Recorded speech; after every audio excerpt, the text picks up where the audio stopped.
Those who live along that area is where you need to be on, well, taking shelter right now. We are seeing circulation on the ground. We are seeing some debris. It is now in a populated area. Absolutely. And I think, okay, Kenny, there you go. Keep that shot there. That is debris. That is a roof that just got thrown up in the air. There goes there's another one that goes. Why don't you follow that? Again, Johnny's some 5 miles away, but this is a tornado that is on the ground. West side of Lawrence, and it looks like it's just now getting ready to cross over that extension of K10. I'm not sure if that is K10.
First, there is the edge of the rain shaft. That's going to be pretty close to 59 Highway.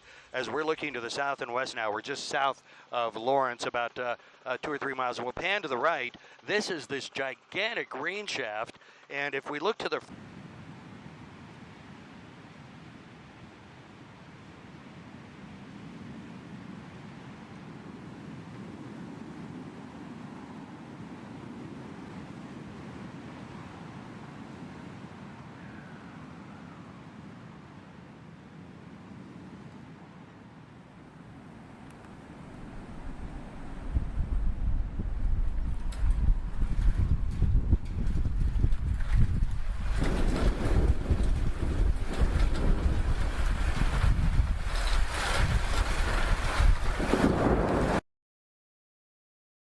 folks. So Kenny, nice job. Let's go ahead and zoom back in underneath that and see if we've still got that rotation. One thing that this is so perfectly backlit at this point that we can see very well what's going on right underneath that funnel cloud, and we're going to have to make a right